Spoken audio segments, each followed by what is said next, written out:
ratv. I am not black.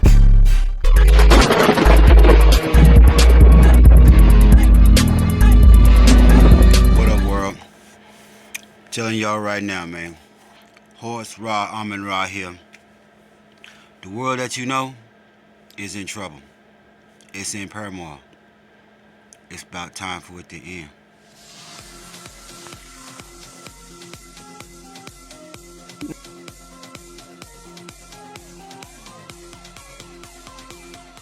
Hey, what's up, guys? Hope everybody's doing well and having a great day. Ran across this article the other day out of Newsweek.com. Goes on to say 2 billion people are prepared to lose their homes. Article dated November 28th. Goes on to say billions of people expect to be displaced within the next 25 years due to the severe impacts of climate change and severe weather and obviously more hurricanes and things like that. And then this article came out less than 24 hours ago from SciTech Daily. Life on Earth is in danger. New report reveals that Earth's vital signs have deteriorated to levels unprecedented in human history.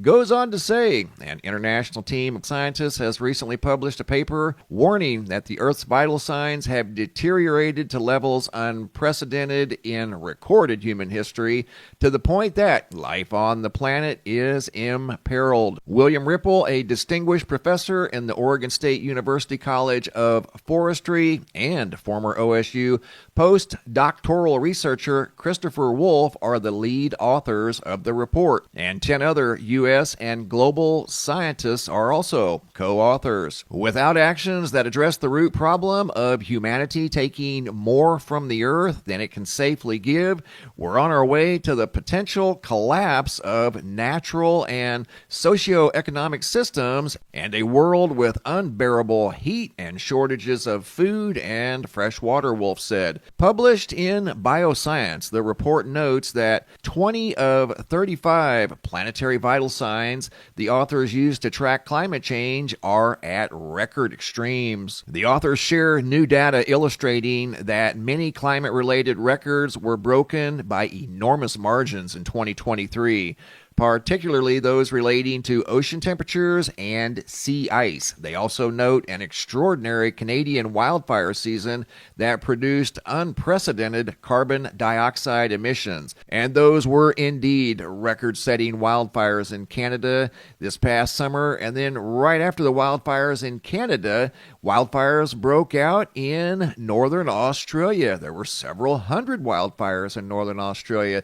They've got the majority of them under control, but nevertheless, at one time, there were over 400 wildfires in Australia just a couple of months ago. Article goes on to say, life on our planet is clearly under siege, Ripple said. The statistical trends show deeply alarming patterns of climate-related variables and disasters. We also found little progress to report as far as humanity combating climate change. Among the key numbers in the report, fossil fuel subsidies, actions by governments that artificially lower the cost of energy production, raise the price received by producers, or lower the price paid by consumers, roughly doubled between 2021 and 2022, from $531 billion to just over $1 trillion. Already this year, wildfires in Canada have pumped more than 1 gigaton of carbon dioxide into the atmosphere, greater than Canada's total 2021 greenhouse gas emissions of 0.67 gigatons.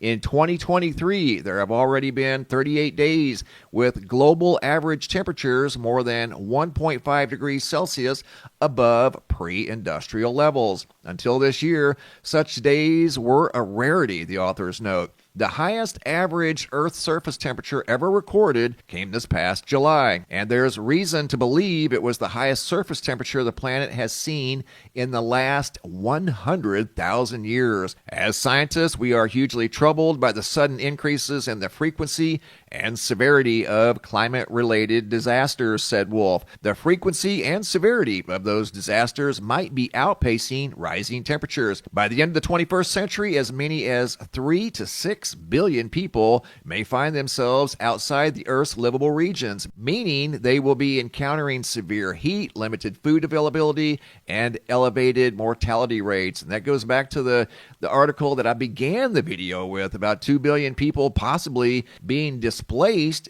due to the severity of climate-related disasters. The authors say policies are needed to take aim at the underlying issue of ecological overshoot. When human demand on Earth's resources is too large, the result is an array of environmental crises, including biodiversity decline. As long as humanity continues to put extreme pressure on the planet, any strategy that focuses only on carbon or climate will simply redistribute the pressure, they noted. Policy recommendations and equity.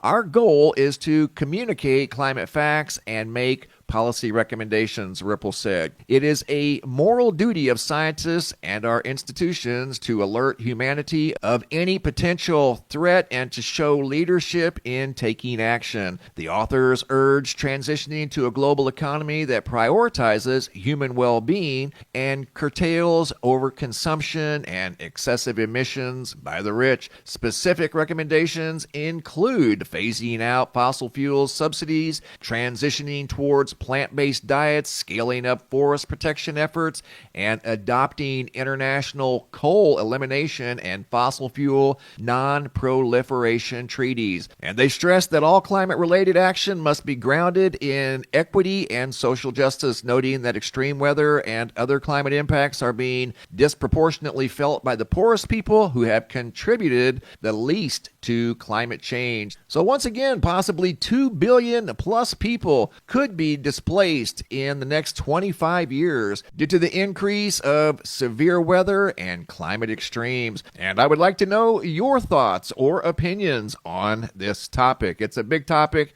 one that's been around for a while, especially the last few years, as we have seen an increase in climate extremes and things like that. So if you have an opinion, please leave a comment down below in the comment section. And I'd also like to thank everybody that participated in yesterday's. It wasn't necessarily a poll, but I did ask if you would so kindly comment the location you're watching this video from.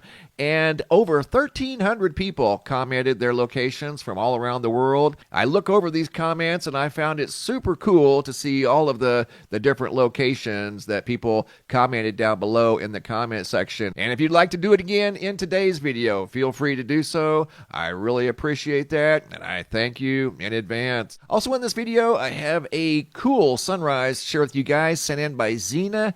Check out this fiery orange sky at sunrise, and you can see the light dusting of snow on the ground. I'm assuming this is either out of Norway, Sweden, Denmark, or quite possibly far northern Canada, quite possibly even Alaska. And the video, once again, was shared by Xena. I'd like to give a big shout out to the newest Blue Star members. Here we go. Big shout out to Holly Ross, Molly, Aaron Carrillo, Dree Carter, Troy Marlowe, and Kimberly Strasberg, the newest Blue Star members. If you guys would be interested in becoming Blue Star members, you can find the link to do so down below in the description box, and the link is also pinned in the comment section of this video.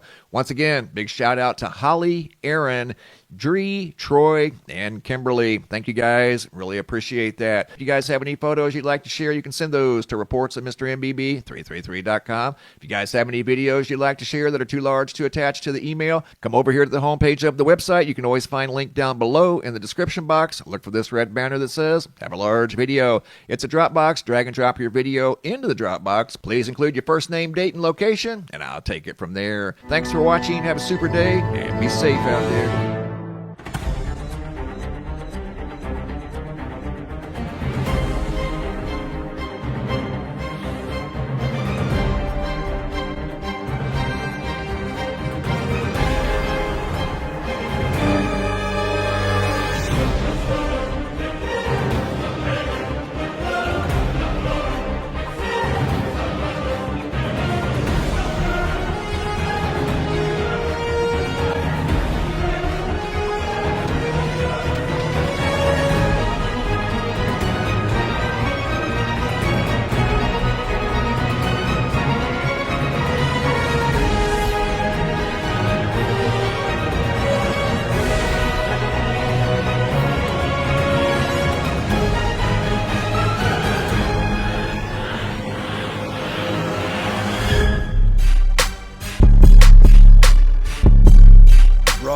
ratv. I am not black.